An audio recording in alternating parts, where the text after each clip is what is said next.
Vale. Hola a todos. Bienvenidos a esta charla sobre TED. En primer lugar, me gustaría dar las gracias a la organización de la BetaVir por poder hoy estar aquí con vosotros para dar esta charla. Entonces, me presento. Me llamo Cristian Soronellas. Soy desarrollador web. Trabajo en eMagister y antes había trabajado en sitios como Privat. Soy un enamorado de PHP. Como veis, estoy certificado en PHP 5.3, en Zen Framework. Me encanta todo lo que es la comunidad y el movimiento open source. Y además, en mis tiempos libres, si no estoy desarrollando, solamente me encontráis en la playa cogiendo olas o sacando la vela a navegar. Bien, ahora ya me conocéis un poquito, entonces me gustaría conoceros un poquito yo a vosotros. Así que antes de empezar, tengo unas preguntillas, ¿vale? ¿Quién de aquí no sabe o no tiene muy claro lo que es un unit test? Vale. O sea, un unit test, para resumir, o sea, simplemente un trozo de código, ¿vale? Que encargado de comprobar que otro trozo de código pequeño funciona. Ya está. O sea, no es nada más que eso. ¿Vale? Entonces, ¿quién de aquí tiene o alguna vez ha sentido miedo de tocar el código? Yo también. Tendría que hacer la mano.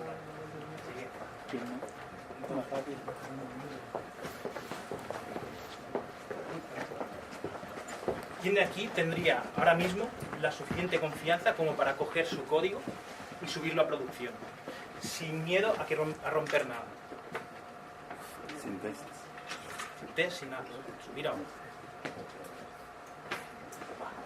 Bueno, todo esto son valores que fomenta, o sea, el miedo, o sea, perder el miedo, la confianza, son valores que fomenta TED.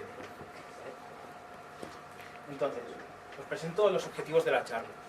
No van a ser otros que hacer una introducción a la metodología. ¿Vale? Vamos a ver un caso de uso práctico, bastante sencillo, o sea, sobre todo enfocado a ver la mecánica de TED. Y luego vamos a ver unos tips y unas best practices para hacer unit test bien. ¿Vale? Entonces, ¿qué es TED? Normalmente la gente habla mucho, se habla bastante sobre TED, pero ¿qué es? Yo para mí, sinceramente, TED es esto. ¿Qué os inspira esto? Yo a mí, para ser sincero, o sea, veo felicidad aquí.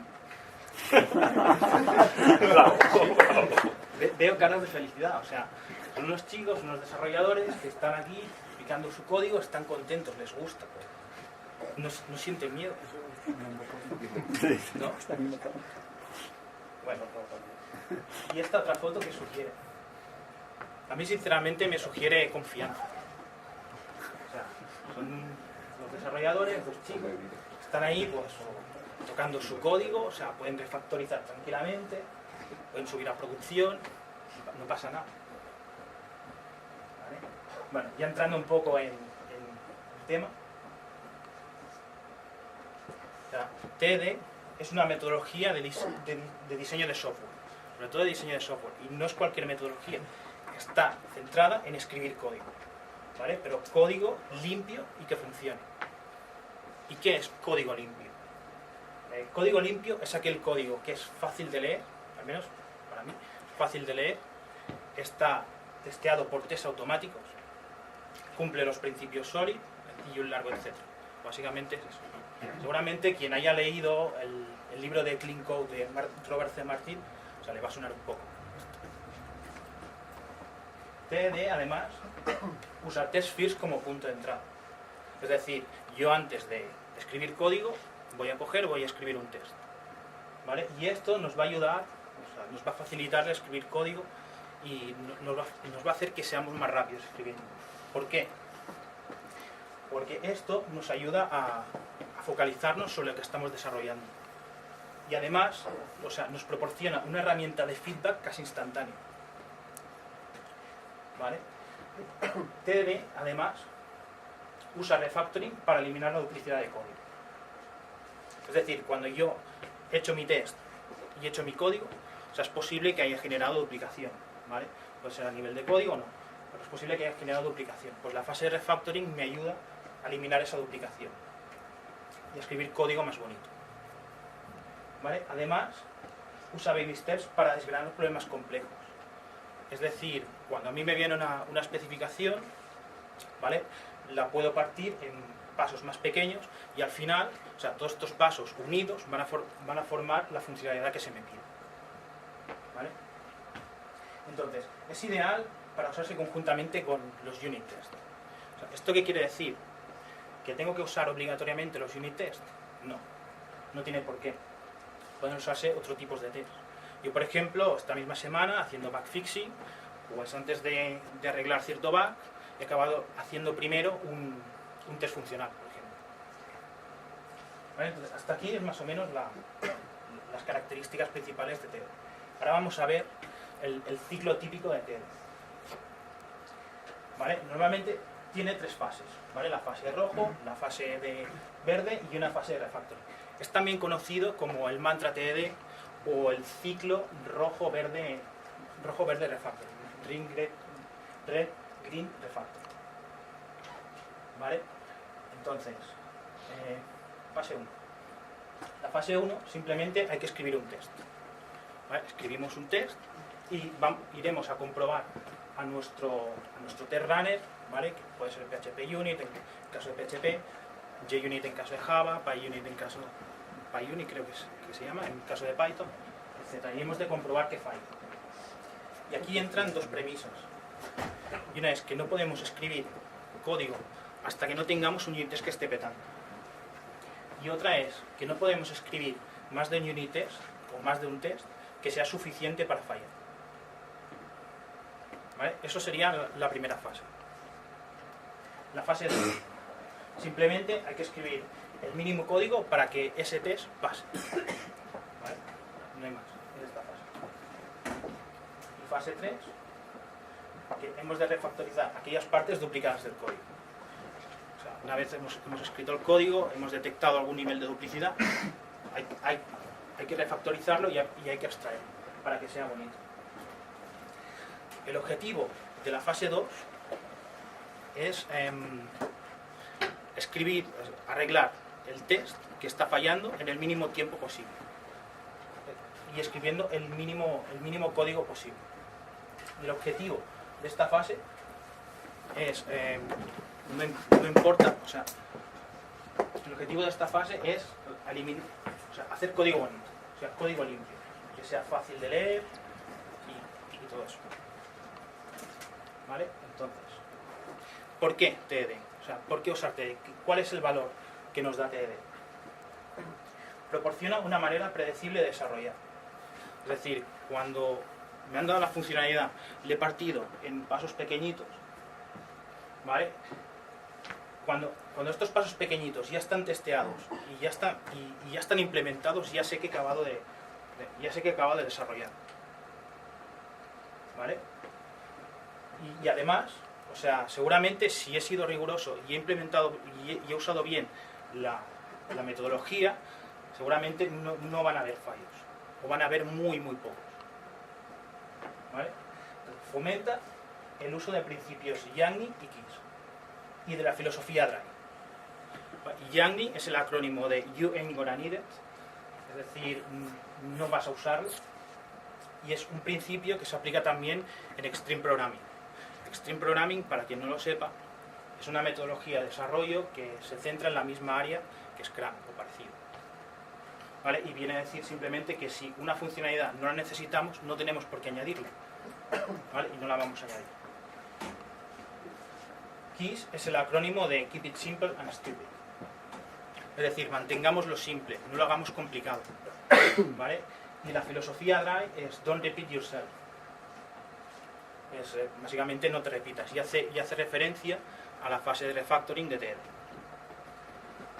¿Vale? O sea, es decir, que cuando acabemos esto tendremos un código que hace lo que tiene que hacer, lo hace de manera simple y además sin duplicidad.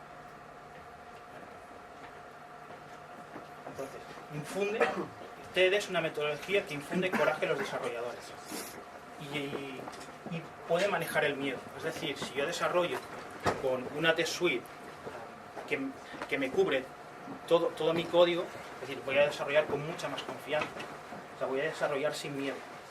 luego voy a poder subir a producción sin miedo, etcétera, etcétera. ¿Vale? Y además es una metodología que es cool, de por sí. Es decir, o sea, de cara hacia adentro genera engaging, genera entusiasmo, ¿vale? Hace que la gente se sienta bien al usarla, le gusta usarlo. Bueno, ya habéis visto la foto inicial. Y de cara hacia afuera, pues es una metodología que es capaz de atraer talento, ¿vale? Así que está bien.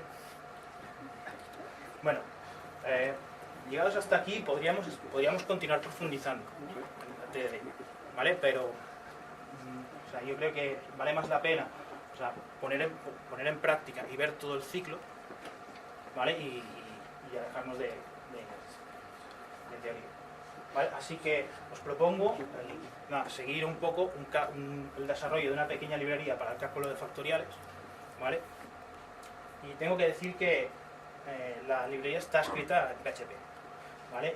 Y usando el framework de unit testing de PHP por defecto, ¿vale? Que es PHP Unit. O sea, no son complejos los ejemplos, o sea, son sencillos, ¿vale? Y está muy enfocado, al menos le he puesto mucho enfoque a ver la mecánica que hay detrás de TDD, ¿vale? Así que nada, o sea, lo primero que hay que hacer, ¿vale? Es saber qué es lo que queremos desarrollar, ¿vale? Y para eso, pues qué mejor que tirar de la Wikipedia, ¿vale? La Wikipedia sobre el número factorial lo define así: dado un número entero positivo n, el factorial se define como el producto de todos los números enteros positivos desde 1 hasta n. Es decir, por ejemplo, el factorial de 4 será 4 por 3 por 2 por 1. El factorial de 3 será 3 por 2 por 1, así, etc. Además también tenemos otro caso, que es el caso del cero factorial, que dice así: de acuerdo con la convención matemática de producto vacío, el valor de 0 factorial debe definirse como 0 factorial igual a 1. ¿Vale? O sea, este es el más fácil de todos, ¿vale? Va a ser 0 factorial igual a 1, no tiene más. Así que de aquí extraigo la fórmula del factorial, que no va a ser otra que n factorial igual 1 por 2 por 3 por 4 por etcétera por n menos 1 por n. ¿Vale? Fácil. De aquí lo que voy a hacer, lo siguiente que voy a hacer va a ser extraer una serie de casuísticas, ¿vale? O sea, de aquí he extraído el 5 factorial, o sea, podía haber cogido otras, pero me ha parecido interesante el 5 factorial, el 4 factorial y obviamente el 0 factorial, que es la más fácil de todas. Así que de aquí, de eso, me elaboro una lista de test, ¿vale? ¿Qué es lo que quiero testear? A partir de esa especificación, ¿vale? Y tengo que testear que el 5 factorial tiene que ser igual a 120, el 4 factorial tiene que ser igual a 24 y el 0 factorial tiene que ser igual a 1, ¿vale? Entonces, pues de aquí extraigo mi primer test. Esto, en teoría, debería estar envuelto con una clase, pero por razones de claridad del código, de visibilidad, no, o sea, está así, ya sabe. ¿Vale? Entonces, para empezar, tengo que imaginar la mejor API posible. Es decir, pues la que más me guste, la que más semánticamente me parezca mejor, etc. Entonces, yo aquí me he imaginado que voy a tener una clase factorial number, ¿vale? Y que esta va a tener un método factorial que va a aceptar un parámetro entero y va a devolver otro entero. ¿De acuerdo? Entonces, establezco que el 1 factorial, el 0 factorial debe ser siempre igual a 1. Cualquier otra cosa hará que el test pete. ¿De acuerdo? Así que, una vez escrito esto, voy a la consola, o sea, PHP Unit normalmente se ejecuta por consola, ¿vale? Y debería petar, pero claro, o sea, no veo el rojo aún, porque obviamente la clase no está creada. Así que nada, voy a hacer una implementación muy sencilla, que prácticamente no tenga código, ¿vale? Para poder ver el rojo. O sea, creo la clase factorial con su método factorial, la clase factorial number con su método factorial vacío. ¿Vale? Entonces, a partir de aquí vuelvo a la consola a ejecutar PHP Unit y ya tengo el rojo. ¿Vale? Un test, una excepción, una falla. ¿De acuerdo? Entonces, esto me lo tengo que tomar con un poco de alegría, ¿vale? Porque ya lo sé, es un fallo, pero esto en el contexto de TDD significa que ya podemos escribir código, ¿vale? Entonces, con alegría, me voy al código, ¿vale? Y bueno, el método el factorial, realmente aún no acabo de tener clara la implementación, ¿vale? O sea, no sé cómo va a ser aún. Por lo tanto, lo que voy a hacer de momento, voy a devolver un 1, que es lo que el test está esperando que sea, ¿vale? Entonces, ya sé que es un poco guarrillo, pero en esta fase es bastante permisiva con este tipo de faltas de rigor, ¿vale? Así que nada, no pasa nada. Luego ya en la posterior fase de refactoring, ¿vale? Si lo veo, lo voy a refactorizar, ¿vale? Así que nada, me vuelvo a la consola y vuelvo a ejecutar PHP Unit, y esta vez, o sea, me da que tengo verde, o sea, antes una sección ha pasado bien. ¿Hasta aquí qué tengo? Pues hasta aquí tengo código que está funcionando, ¿vale? Que era mi objetivo. Era código que funciona en el menor tiempo posible, ¿vale? Entonces,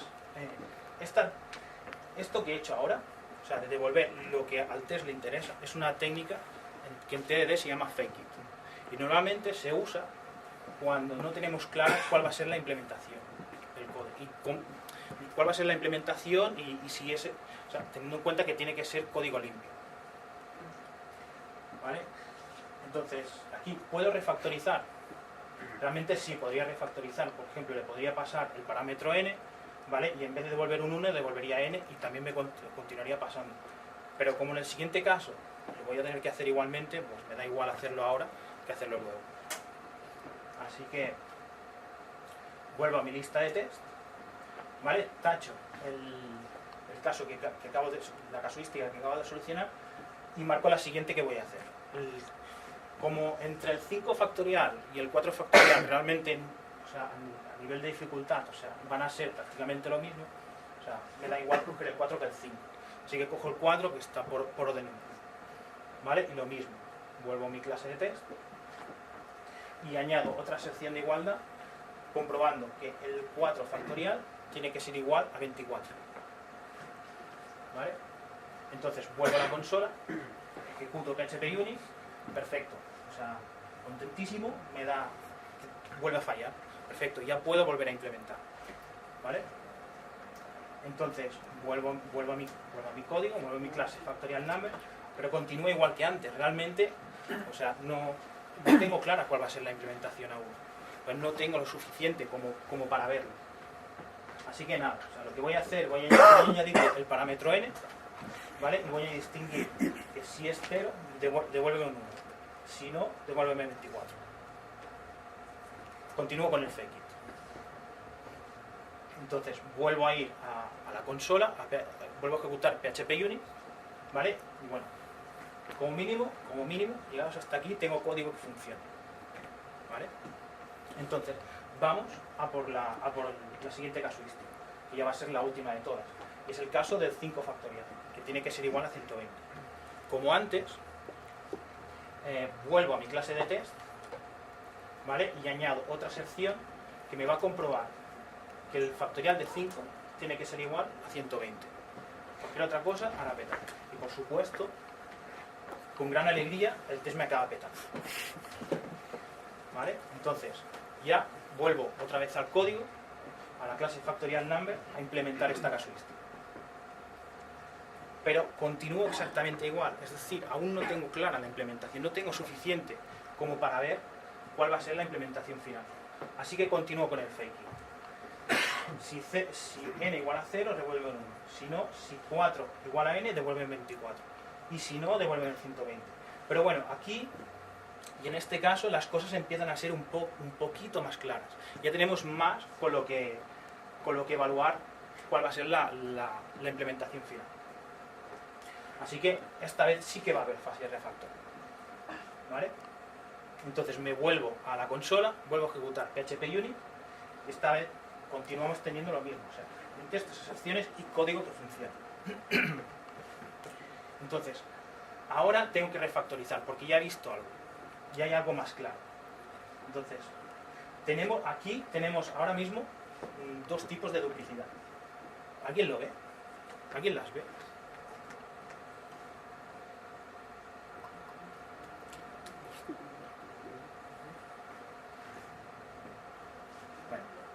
tenemos duplicidad, si os fijáis, a nivel de las estructuras de control. O sea, tenemos dos if elses, aunque el else de abajo está implícito. ¿Vale? Y además, y para mí esta es la más importante, tenemos duplicidad a nivel de datos. Es decir, si yo esto lo reescribo como sigue, claro, entonces ya es un poquito más claro. Es decir, o sea, tenemos dos veces el 4 por 3 por 2 por 1, el 4 por 3 por 2 por 1. Es decir, que esto lo puedo acabar refactorizando de la siguiente forma. O sea, esto sería lo mismo y no me petarían los tests. Entonces, esto de aquí, esto es realmente la esencia del TDD. ¿Vale? O sea, si os fijáis, lo que hemos ido haciendo es, hemos implementado un test y luego el código. Primero el test y luego el código.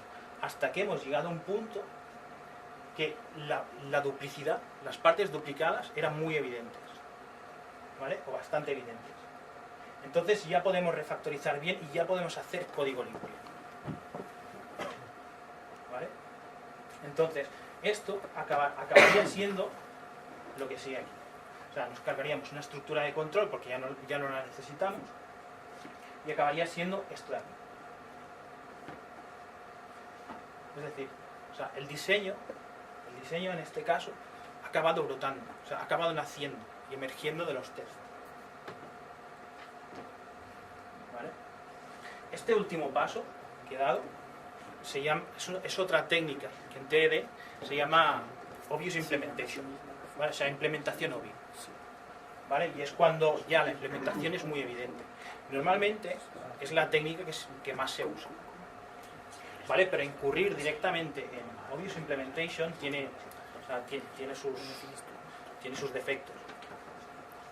Es decir, o sea, si vamos directamente a Obvious Implementation, estamos diciendo que nuestro código es la mejor implementación, es la más simple y la que no genera duplicidad.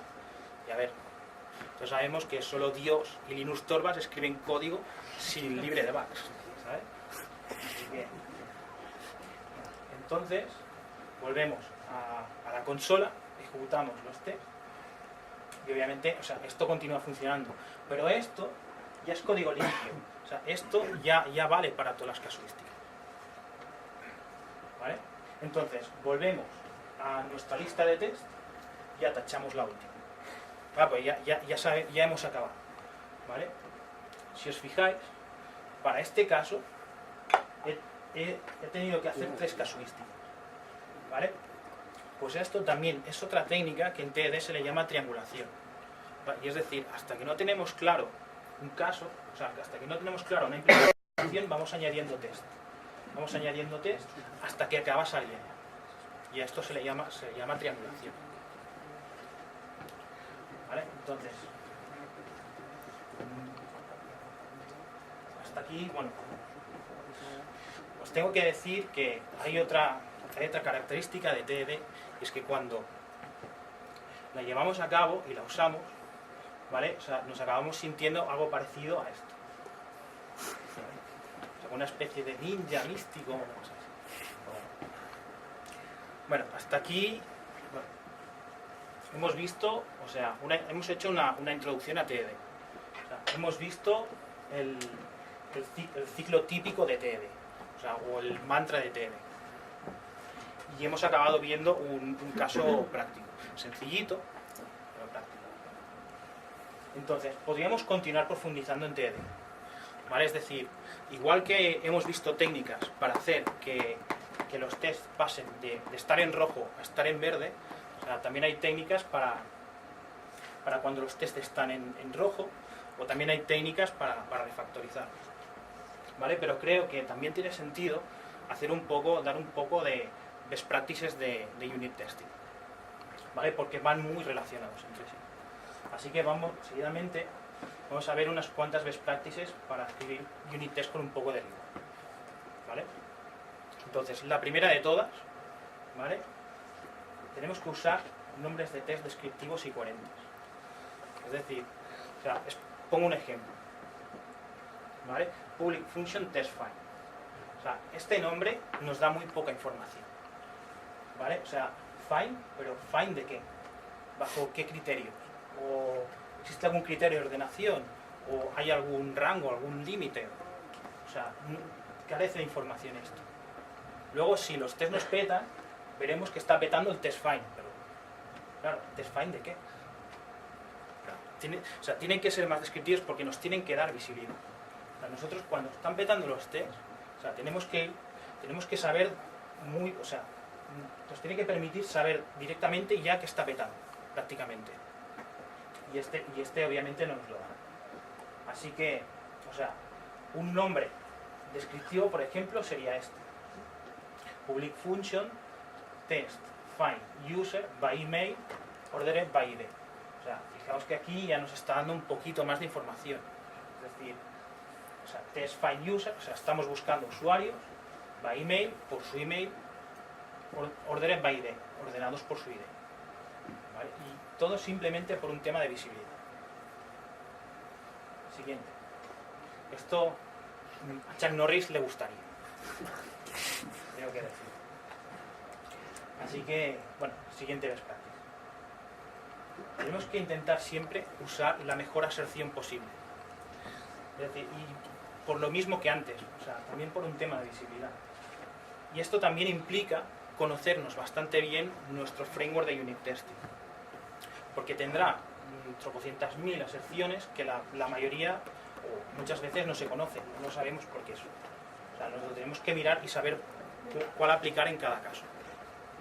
Así, por ejemplo, siempre será mejor un assert contains que va a comprobar, por ejemplo, que el número 1 existe dentro de ese array o determinado carácter existe dentro de esa cadena, que un assert true de la función inArray, que para quien no lo sepa, inArray es, en PHP es una función que comprueba si determinado elemento existe dentro de un array, para que esto vuelva, bueno, true o false. Entonces siempre va a ser mejor, por ejemplo, un assert count, ¿vale? Para hacer el contaje de los elementos de un array, que un assert equals de lo que esperamos con el count de un array, que también, para quien no lo sepa, ¿vale? Porque no esté relacionado con PHP, el count cuenta cuántos elementos tenemos dentro de un array, ¿vale? Entonces, de igual manera, siempre va a ser mejor un assert instance of de mi objeto comparándolo con mi clase, que no un assert true de mi objeto instance of mi clase, ¿vale? O sea, luego, cuando petan los tests, ¿vale? En un caso veremos que true o false debería ser true, y en el otro caso veremos que mi objeto no es la instancia, o sea, no es instancia de mi clase, de lo que estoy esperando, realmente. También todo por un tema de pura visibilidad. ¿Vale? Otra best practice sería que tenemos que intentar aislar la unidad de código sobre la que se hace test. Es decir, si por ejemplo tenemos un código que depende de la base de datos, tenemos que intentar desacoplar la base de datos de ese test. ¿Vale? ¿Y cómo se hace eso?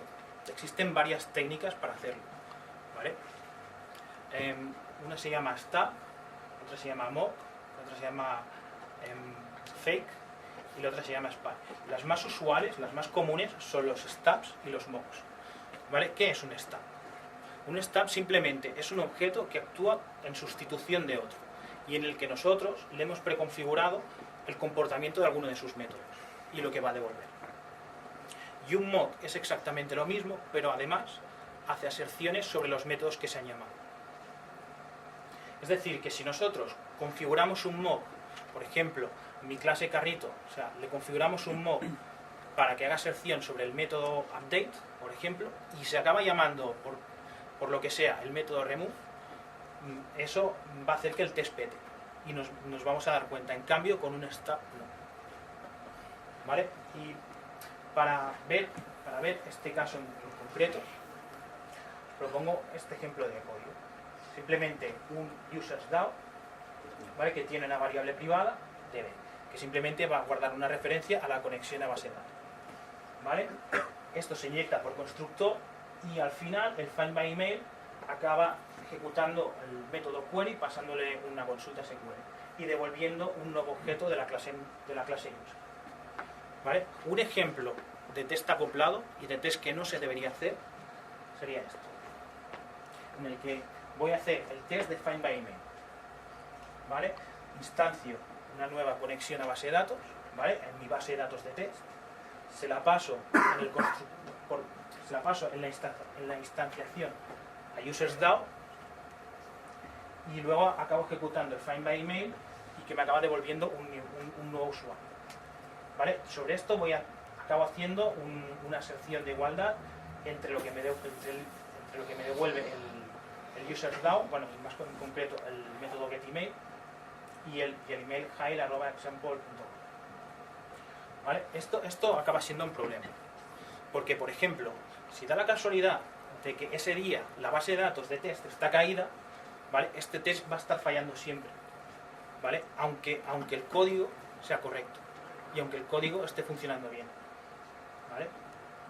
O por ejemplo, resulta que el esquema de la base de datos es diferente, resulta que la tabla de usuarios es diferente, tiene un campo más o un campo menos. O sea, y entonces va a hacer que falle el test.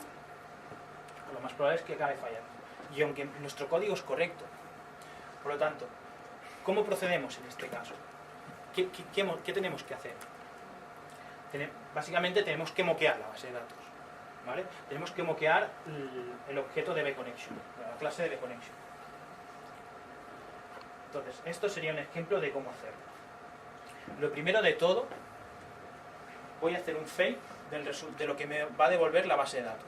Es decir, supongo que me va a devolver un array de id igual a 1, email el que sea, password el que sea. Luego voy a crear un mock, así normalmente se crean en PHP Unit, imagino que la documentación para los otros frameworks ya me lo dirá. Y voy a crear un mock sobre el que le voy a decir que se va a llamar el método query con el parámetro, pasándole una consulta SQL y va a acabar devolviendo el fake de la base de datos. Este mock se lo voy a pasar al UsersDAO, ¿vale? Y voy a hacer el flujo normal del otro test. Es decir, voy a solicitar el usuario que tiene por email hile@example.com y voy a hacer las aserciones correspondientes, como assert instance of o assert equals. Fijaos que de aquí lo importante, a pesar de query result o el get mock, es que estoy testeando realmente el find by mail, ¿vale? Lo importante es que estoy testeando eso, nos hemos de quedar con eso, ¿vale? Que simplemente con esto lo que estoy haciendo es definiendo el comportamiento que van a tener los colaboradores de la clase UsersDAO, ¿vale? Y así, de esta manera, también estoy generando que la clase UsersDAO esté desacoplada, ¿vale? O sea, esto, igual que pasaba con TD cuando he mostrado la slide del 5 por factorial de 4, esto es la esencia de unit testing, el poder aislar el código que estoy testeando, ¿vale? Entonces, y ya para acabar, os voy a explicar un poco cuál es el secreto del testing, ¿vale? El secreto del testing no es otro que escribir código testeable. Y esta frase ha sido dicha por Miško Hevery. Miško Hevery es un Agile Coach en Google, ¿vale? Y es también responsable de que los desarrolladores en Google automaticen todas sus pruebas, ¿vale? ¿Y esto cómo conseguimos escribir código testeable? Pues yo creo que simplemente solo hay una norma para esto, y es que nuestro código cumpla con los principios de orientación a objeto, los principios SOLID, ¿vale? O sea, si escribimos nuestro código teniendo en mente los principios SOLID, vamos a escribir código que se pueda testear, todo desacoplado, etc. ¿Vale? Pues hasta aquí ha sido la charla sobre TD. Muchas gracias.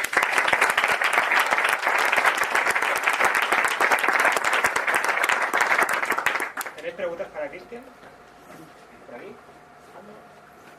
Una pregunta, imagínate que quieres testear también todos tus métodos privados. Normalmente no se testean métodos privados. O sea, la regla es testear toda la interfaz pública. Y si hay algo privado que realmente te esté dando un falso positivo en un método público, ¿cuál sería la forma de encontrarlo? El método público te da el paso positivo. O sea, al final, el método que tú decidas hacer un método privado o hacer 7 métodos privados es un tema personal tuyo. Entonces, o sea, si consigues que un método público funcione como los juegos de pruebas deberían decirte, y tienes una implementación por debajo que tiene un método privado que no funciona como debería, o sea, el método público debería acabar fallando en algún tipo de casuística. Si si tu método público funciona en todos los casos, lo normal es que el método privado que estés utilizando no sirva para nada. O sea, debería ser lo normal. Es decir, tú cuando testeas, cuando vas a hacer un unit test o lo que sea, te da igual los métodos privados, te da igual cómo interactúan. O sea, a ti te interesa testear la parte pública, ya está. O sea, todo lo otro. Desde el punto de vista de que si tú quieres cubrir los métodos que vayas a refactorizar, si quieres métodos protected o privados, sí que es correcto, ¿no? Utilizar Reflection para cubrirlo. Y hacerlo público. Internamente dentro del test. O sea, si tú tienes una clase que tienes métodos que son protected o privados, si tú tienes interés por cubrir esos métodos, porque luego, yo qué sé, porque deseas saber que funcionan correctamente o porque vas a refactorizarlos después, es lógico cubrirlos, ¿no? Pero, o sea, desde el punto de vista de que el testing lo entiendo como algo útil para mí en el sentido de estar seguro de que la clase y los métodos están bien cubiertos. Entonces, si me encuentro con un texto, o sea, con un método que va a ser protected porque va a ser utilizado dentro de esa propia clase, veo correcto cubrirlo desde Reflection para que sea público y testearlo, porque posteriormente posiblemente lo refactorizaré. sí, pero o sea, no entra dentro de la finalidad. O sea, es decir, la finalidad es cubrir, o sea, toda la parte pública. O sea, como lo haga internamente, o sea, da igual. No sé si me explico. Sí. Bueno, o sea, es más un tema quizá de enfoque. O sea, a mí me gusta sentir que que cubro todo lo que voy haciendo, o sea, para estar tranquilo. Si luego lo voy a tocar, voy a refactorizar, yo lo tengo cubierto. Sé que está ahí ese abismo de que lo público es como tú te expones a los demás, ¿no? Y lo privado es interno, pero bueno, yo qué sé. Pero bueno, si es algún método que nos pueda permitir probar todos con los métodos protected o privados. Métodos protected. Bueno, como ha dicho Margot, o sea, puedes ir por Sacando los Reflection. métodos públicos. ¿Preguntas? Yo si no entiendo mal, en este caso, el motivo de probarlo es que esos métodos van a ser públicos dentro de tu equipo de trabajo, no solo para ti. Entonces quieres saber que lo que tú has implementado, si otro lo acoge, no va a tener problemas. Pero teniendo en cuenta que es que cualquier parte de código se le pasará desde el test inicial, ¿no? Sí.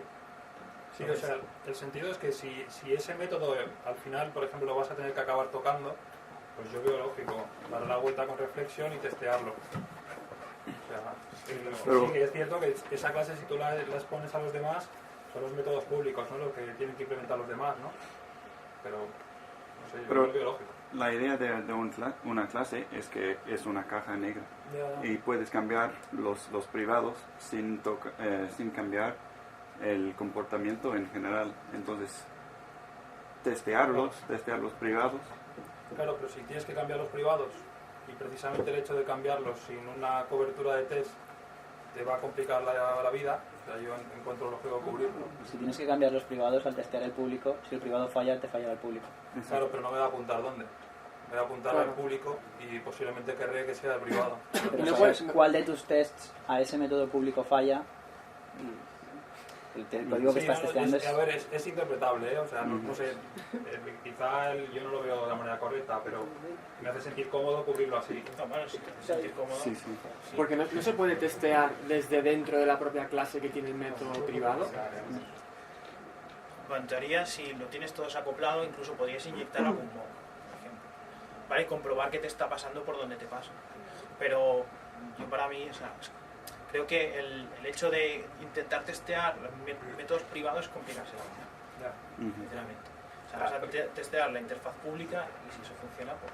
Pero es verdad que sí hay un pública o protected ahí que es muy, muy complicado, muy gordo y bueno, no va a cambiar. Pero entonces quizá, o sea, no sé, quizá valdría más la pena un test funcional, por ejemplo. Sí. Pero es que en realidad si un método público depende de, por ejemplo, 20 métodos privados, nunca vas a saber de cuál de los 20 proviene el error. Eso es lo que creo que se refiere. Yo creo que sí. Normalmente si tienes muchos métodos privados, por ahí puede ser un smell de que tú puedes hacer muchas cosas y quizás tener que sacar dos clases. Sí, eso puede ser, pero claro, a lo mejor hay ejemplos muy concretos que se puede dar el caso con que haya 2 o 3 o 2 solo, ya no sale realmente de dónde viene. Es que No, también- ya, también solo así, yo o sea, lo digo por el ejemplo que ponían ellos. A lo mejor en la realidad no... si tienes que refactorizar esa clase y partirla en dos, quizá los test sí te vayan a ayudar. Si no, vas a tener que cortar ahí a muerte y luego volver a hacerlo todo. Lo que pasa es que de todas maneras cuando estás refactorizando y estás aplicando exclusivamente una parte de código, cada vez que corras la suite de test ya sabes que lo que rompiste es lo que acabas de tocar. Entonces, Sí, sí. Sea como sea, pensar que yo creo que a nivel de testear los métodos privados, o sea, no es interpretable, o sea, directamente no se tiene que hacer, pero bueno, o sea, a nivel de, lo intentaba hacer un poco Cristian de manera polite, y ya lo digo yo más directo. Normalmente en la escala de testing, el ciclo de testing, lo normal es que lo que es una especie de globo, donde al final lo que tienes que hacer en el centro del todo es unitario de la parte más atómica posible de tu código, pensando en un concepto que ha explicado Cristian, que es el tema de aislar los compañeros con los que me relaciono a nivel de objetos, es decir, él acaba de hacer una abstracción, acaba de moquear la base de datos para extraer, o sea, una clase de conexión a la base de datos para que me da igual lo que haga esa clase de datos, la estoy extrayendo y voy a generar el comportamiento que quiero. Porque no solo es para que funcione bien, sino funcionar bien no significa que dé el resultado bueno, sino que funcione bien puede ser que cuando yo le paso cierto parámetro al factorial me lanza una excepción porque no es un número positivo, sino es un número negativo. Entonces, esos casos normalmente son difíciles de gestionar. Entonces, si tú moqueas un comportamiento, un comportamiento como puede ser el factorial y dices, o en la base de datos y le dices, mira, con este tipo de parámetros necesito que me haces una excepción, porque quiero ver que mi código, cuando la DB connection genera una excepción, sigue funcionando como debería. O me escala otra excepción de otro tipo diferente, o me guarda en el log no sé qué. O sea, entonces, en ese caso, el primer globo es TDD aislando componentes. El siguiente nivel de TDD normalmente se asocia a lo que se le llaman test de integración. Y un test de integración es cuando hay un unit test que engloba dos componentes que van a operar entre ellos, pero no los moqueas, sino que ellos interactúan entre sí. Y lo que haces es testear ese ámbito.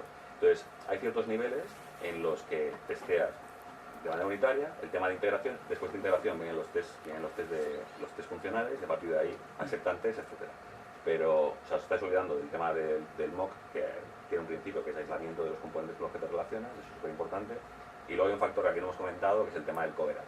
O sea, evidentemente, si tenéis una clase que tiene 20 métodos, hacéis un test que afecta a un método público, pues lo normal es que ese método público acceda a 10 de los 20 privados que tengáis y los otros 10 los acabáis de pelar, ¿no? Entonces, ¿qué pasa? Si solo tienes ese test que cubre solo eso, si tu coverage es relativamente bajo, cuando te pongas a refactorizar esos métodos privados que tú comentas, pues te lo pillan.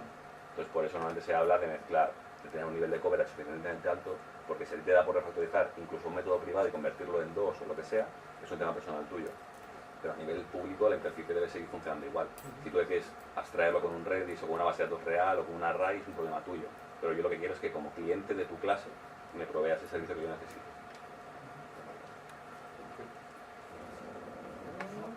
Supongo que te han dicho muy veces, pero moquear la base de datos hasta este punto de que tiene que ser esta select y solo esta select y escrita con estos caracteres, ¿no es un poco bestia? Es ya coger la implementación y ponerla en el texto, desde mi punto de vista. Sí, pero o sea, a ti te interesa aislarlo. O sea, porque si no, o sea, ya lo he dicho. O sea, si por lo que sea es el día que está fallando la base de datos, también corren los test, claro, o sea, acaba fallando y te acaba fallando, o sea, y no sabes por qué. Si es porque está fallando, o sea, porque tienes la base de datos caída o porque tienes el esquema desactualizado o lo que sea. O sea, que aunque, es decir, vale la pena, aunque tenga que tocar el código de implementación y el código de test para que vayan juntos, porque si encuentro una manera más óptima de hacerlo, etcétera, pues lo mantendré, ¿no? Sí, bueno, yo al menos, o sea, soy partidario de que vale la pena. También me he encontrado gente que no, o sea, no le gusta tanto este enfoque, pero bueno, o sea, digo, para mí también es cuestión de gusto.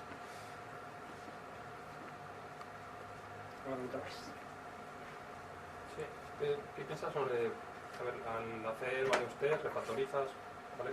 ¿Qué pasa cuando te pasas refactorizando? O sea, si entiendes los test como un caso de uso de cómo vas a implementar determinada característica, ¿qué pasa cuando, por ejemplo, refactorizas demasiado, tu clase extiende de otra, que te ayuda, ya tiene secciones dentro, ¿sabes? Hasta que llega un punto que miras sí, está cubierto con test, pero no entiendes el caso de uso, o realmente tienes que analizarlo para verlo. O sea, ¿hasta dónde entiendes tú la refactorización?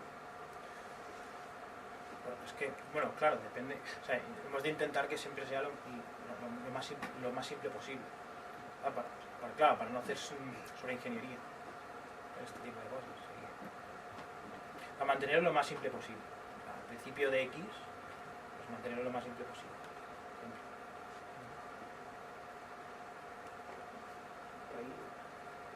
Una pregunta. Suponiendo un caso, por ejemplo, un poco más complicado, en el que tienes una clase que tira varias clases, coges, sacas datos de base de datos, que son unas fuentes, por ejemplo, de unos feeds o de copias de internet que es variable, Sí. y vuelves a extraer esos datos y después con esos datos ejecutas una tercera clase que hace otra tercera cosa. ¿Cuál sería la forma correcta de hacer un test sobre esto? Que depende de diferentes entradas. ¿Hay que crear un mock para cada uno de ellos? Yo crearía un mock para cada uno de ellos. O sea, si no forman parte del sistema que vas a testear, o sea, del código que vas a testear, yo los mockearía. Pero, por ejemplo, en el caso de los feeds, yo, por ejemplo, en mi caso, cojo una librería externa que ya me maneja todo esto y que yo no tengo acceso a unos tests que ya han creado ellos, entonces me tengo que crear un test para cubrir todas las posibles respuestas de feeds o No. O sea, la primera regla es código que no has desarrollado tú, es código que no tienes que testear. ¿Vale? Entonces, o sea, simplemente tú te acabas moqueando la clase que te interesa con la respuesta que te interesa para el caso que estás testeando. ¿Vale? Y solo para el caso que estás testeando. O sea, y irlo haciendo de manera gradual, conforme vas haciendo test. Ese sería el enfoque. Si tienes una función que tienes un singleton, un new, aparte de con dependency injection, ¿habría alguna otra manera de moquear o hacer algo? Es que una clase que haga un new prácticamente no hay manera de moquearlo, a menos de que no se inyecte. Por lo tanto pero también es, o sea, en ese caso testear eso, o sea, es código que forma parte de lo que se está testeando. Así que para ahí un mock no soluciona nada, al menos creo que no solucionaría nada. Yo esto no te he preguntado nunca, pero ahora que estás ahí. No sé si tiene sentido asociar pruebas de rendimiento con unit testing. No sé si conoces algún framework de este estilo, si tiene sentido porque al final entiendo que no se ejecuta en la misma máquina en la que probablemente vais a probar. Pues no sé si tiene sentido que eso pueda encapsular a través de unit testing el rendimiento de una función pública o hay otras técnicas. Se podría hacer tranquilamente. Lo que pasa es que sí que es verdad que hay otras maneras de probar el rendimiento. O sea, por ejemplo, librerías como XHProof, etcétera, pues, yo creo que quizá incluso son más adecuadas. Otro aplauso para Cristian.